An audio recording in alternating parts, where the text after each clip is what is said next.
ለመሆኑ በዓለም ላይ እጅግ ሰላማዊ ተብላም በምትታወቅና በምትጠራ ሀገር ውስጥ የአንድ ሀገር መሪ ያለምንም የጥበቃ ሰራተኛ እንደማንኛውም ተራ ሰው ከባለቤቱ ጋር ሲኒማ አይቶ ሲመለከት በጎዳና ላይ በጥይት ተመቶ ሊገደል ይችላል ወይስ ስዊድናዊው ክፋተኛ ጋር አይመጣም ብለው በገነቡት የዋህነት ውስጥ ነው ትልቁ ጥፋት የተደበቀው?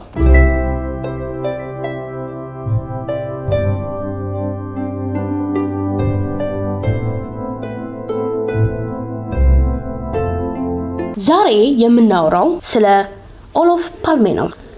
እሱ የስዊድን ጠቅላይ ሚኒስትር ብቻ አልነበረም።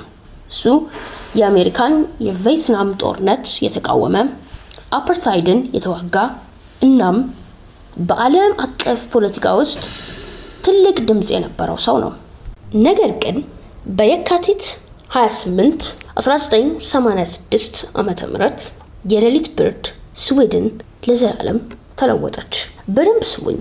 ይህ ታሪክ ስለ አንድ ነፍሰ ገዳይ ብቻ አይደለም። ይህ ታሪክ ስለ ፖሊስ መደላል፣ ስለ ፖለቲካ ሴራ እና ላለፉት 30 ዓመታት መልስ ስላልተገኘለት ጥያቄ ነው።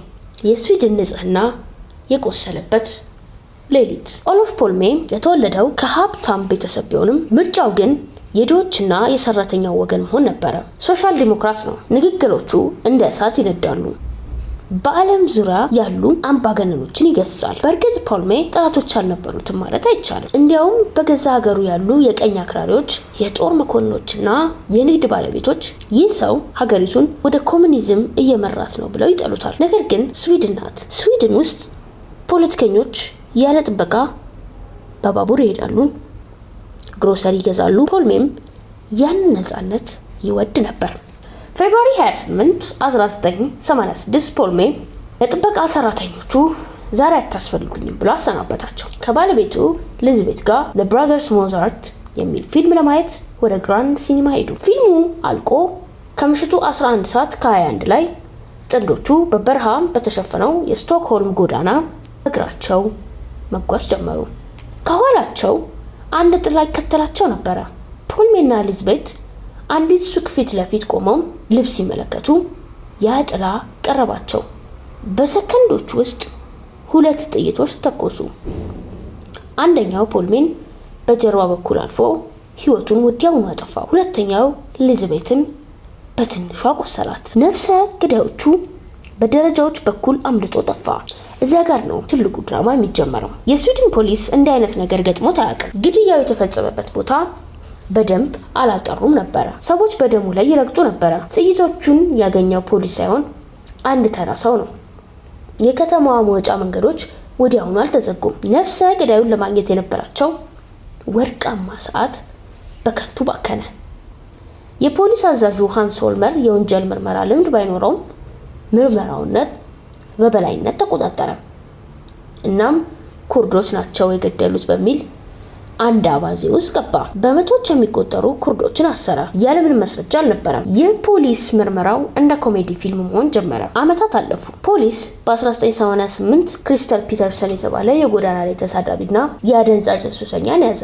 ኤሊዛቤት ፓልሜ እሱ ነው ብላ መሰከረች። ተፈረደበት። ነገር ግን አንድ ችግር ነበረ። ፒተርሰን ፓልሜን የሚገልበት ምንም አይነት የፖለቲካ ምክንያት አልነበረው። የጦር መሳሪያውም አልተገኘም። በኋላም በይግባኝ ተፈታ። ስዊድን እንደገና ወደ ዜሮ ተመለሰች። የሴራ ትንታኔዎች እንዳሸንፈሉ። አንደኛው ደቡብ አፍሪካ። ፓልሜ አፓርታይድን በጽኑ ይቃወም ስለነበር የደቡብ አፍሪካ የስለላ ድርጅት ገድሎት ሊሆን ይችላል ተባለ። ሲአይኤ አሜሪካ ፓልሜን እንደ የሶቪየት ደጋፊ ስለምታየው አስወግደው ይሆን? ሶስተኛ ራሱ የስዊድን ፖሊስ።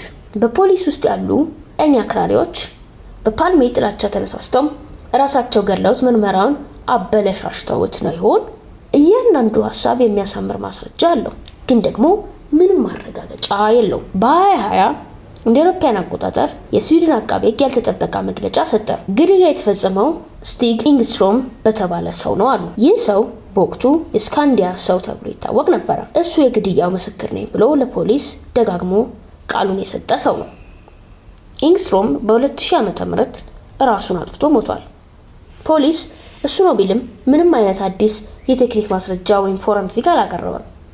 እሱ ስለሞተ ክሱን ዘግተናል አሉ። ስዊድናውያን ግን አልረኩም። 34 ዓመት ሙሉ የተካሄደው ግዙፍ ምርመራ በሚሊዮን የሚቆጠር ዶላር የፈሰሰበት ፋይል እንዲህ በቀላሉ ሞቷል በሚል ቃል ሲዘጋ ማየት ውርደት ነበረ። ኦሎፍ ፓልሜ የተገደለው በስዊድን ልብ ውስጥ ነው። ከዚያ ቀን በኋላ ስዊድናውያን ያላቸውን ደህንነትና መተማመን አጡ። ፖለቲከኞች ጥበቃ ማድረግ ጀመሩ። ያቺ የዋህ ሀገር ለዘላለም ተቀበረች። የኦሎፍ ፓልሜ ግድያ መልስ አላገኘም። ምናልባት ፖሊስ እንደሚለው ኢንግስትሮም ገድሎት ይሆናል፣ ወይም ደግሞ ትልቁ ሴራ አሁንም ተደብቆ ይገኛል። አንዳንድ ጊዜ እውነቱ በጣም አስፈሪ ከመሆኑ የተነሳ ማህበረሰቡ በቀላሉ ውሸትን መምረጥ ይመርጣል። ፓልሜ ለዓለም ድሆች ድምጽ ነበር። ነገር ግን በገዛ ሀገሩ ጎዳና ላይ ድምጹ ጠፋ። አሁን ስዊድን ስትሄዱ ስቶክሆልም ላይ ያቺን ምልክት ታያላችሁ። ፓልሜ የወደቀበት ቦታ። ያ ቦታ የሚያስታውሰን ስለ ሞት ብቻ አይደለም፣ እውነት በበረዶ ውስጥ ለዘላለም ተቀብራ ልትቀር እንደምትችል ጭምር እንጂ። በእግር መጓዝ ሁልጊዜም ሰላማዊ አይደለም።